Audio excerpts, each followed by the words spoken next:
탈세와 횡령 등의 혐의로 기소된 이재현 CJ 회장에게 재판부가 징역 3년을 선고했습니다. 현장 취재기자 연결해봅니다. 이문현 기자. 1,600억 원대 탈세와 횡령, 배임 혐의로 기소된 이재현 CJ그룹 회장에게 재판부는 징역 3년과 벌금 252억 원을 선고했습니다. 징역 4년을 선고했던 원심 때보다 형의 수위는 낮아졌지만 이 회장은 실형을 면치 못했습니다.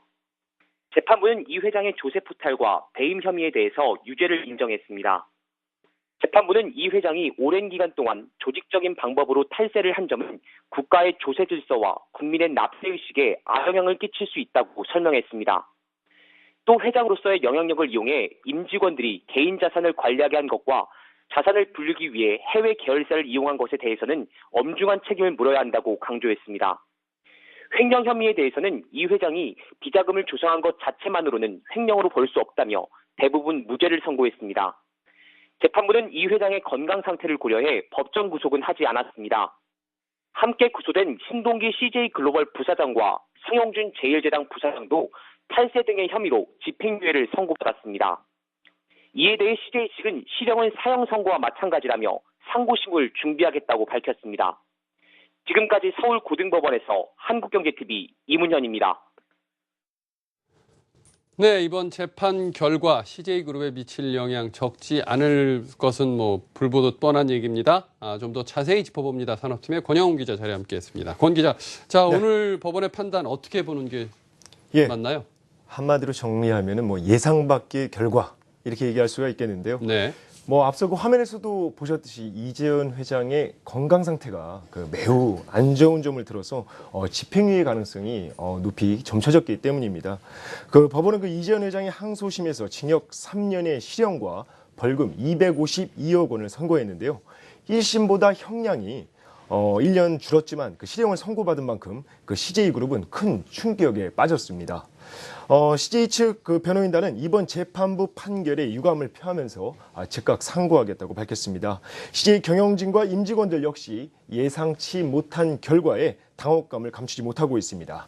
CJ그룹은 수감 생활은 사형 선고나 마찬가지일 정도로 건강 상태가 심각함에도 불구하고 실형이 선고되어 매우 안타깝다며 공식 입장을 내놓았습니다.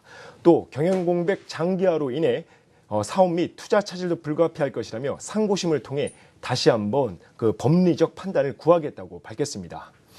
지난해 7월 구속 기소된 이재현 회장은 같은 해 8월 신장 이식 수술을 받았습니다. 하지만 갈수록 몸 상태는 악화돼서 병원에서 치료를 받으면서 재판을 받아왔는데요. 지난 2월 1심에서 징역 4년에 벌금 260억 원의 실형이 선고받자 이재현 회장은 살고 싶다라고 말을 했습니다. 이번 항소심 선고를 앞두고 지난달 19일 범삼성과는 이 회장의 구명 활동에 나섰습니다. 이재용 삼성전자 부회장을 비롯해서 삼성과 7인이 선처를 바라는 탄원서를 제출했는데요. 하지만 이번 탄원서에도 불구하고 재판부의 결심은 바뀌지 않은 셈입니다. CJ는 이 회장 구속 직후 송경식 회장을 중심으로 그룹 경영위원회가 비상 경영 체제를 유지하고 있습니다. 하지만 최고 경영자의 빈자리를 채우기에는 역부족인 모습입니다. 지난해 CJ의 연결 기준 연간 영업이익은 7,800억 원으로 전년보다 26%나 줄었습니다. 그런데 이번 이 회장에 대한 실형 선고로 CJ는 경영 공백에 따른 후폭풍이 한동안 이어질 것으로 보입니다. 네. CJ그룹은 물론이거니와 이번 이재현 회장의 선고 결과에 대해서 재계에서도 아주 많은 관심을 갖고 있습니다. 취재기자 한번 연결해 보겠습니다. 임동진 기자. 재계 역시 안타까운 마음을 감추지 않고 있습니다. 최근 삼성가가 공동으로 이재현 회장의 선처를 바라는 탄원서를 제출하면서 재계는 이번 선고에 더욱 관심을 보여왔습니다. 정경련 관계자는 미래투자사업 등 기업의 과감한 결정은 오너가 필요한데 실형이 선고돼 우려된다고 전했습니다. 실제로 CJ그룹은 최근 대규모 투자 사업을 잇따라 포기했습니다. 올해 상반기 주요 사업으로 대한통운 물류터미널, 동부산 테마파크, 인천그룹도 골프장 건설 등을 추진하고자 했지만 대부분 지연되거나 계약이 취소된 상황입니다. 특히 포기한 사업이 모두 노동 집약적인 내수 산업이고 지역경제 활성화와 연관된 만큼 경기 회복에도 걸림돌로 작용할 전망입니다. 이 회장의 공백이 장기화되면서 그룹의 성장은 물론 국가 경제에 끼칠 영향에 대한 우려의 목소리가 커지고 있습니다. 지금까지 정경련에서 한국경제TV 임동진입니다. 네.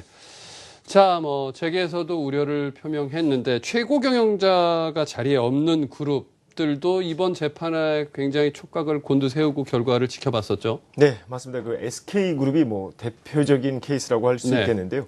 최태원 회장은 지난해 1월 그 횡령 혐의로 징역 4년을 선고받아서 지금까지도 복역 중입니다.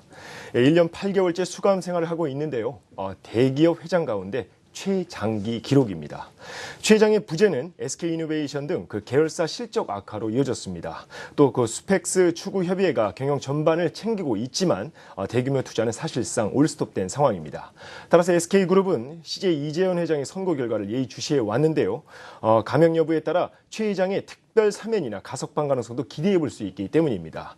최 회장은 형량의 3분의 1 이상을 복역한 상황이어서 가석방은 현재 시점에서도 가능합니다. 하지만 그 사면이나 가석방 없이 형기를 다 마칠 경우 2017년 그 1월에나 출소하게 됩니다. 효성그룹 역시 상황은 마찬가지입니다. 지난 1월 횡령과 배임 혐의로 기소된 조성래 회장은 이재현 회장과 마찬가지로 그 건강이 매우 안 좋은데요. 지난달 미국에서 그 전립선암 수술을 받고 귀국해서 집과 병원을 오가면서 그 재판을 받아오고 있습니다.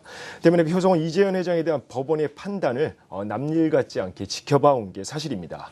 하나그룹 김승현 회장은 지난 2월 징역 3년에 그 집행유예 5년형이 선고돼 자유의 몸이 됐습니다. 하지만 그 재판 과정에서 건강이 악화돼서 현재 그 경영에 직접 나서고 있지는 않은 상황입니다. 한국 기업의 특수성을 감안하면 최고 경영자의 부재가 미치는 어떤 해당 기업의 영향은 상당히 크다고 할 수 있겠습니다. 특히 경제 살리기가 중요한 현 시점에서 총수의 부재는 해당 기업뿐만 아니라 국가 경제에도 부정적인 게 사실입니다. 이번 CJ 이재현 회장의 실형 선고로 재계는 무척이나 당혹감을 감추지 못하고 있습니다. 네, 알겠습니다. 산업팀 권영훈 기자였습니다. 수고했습니다. 네.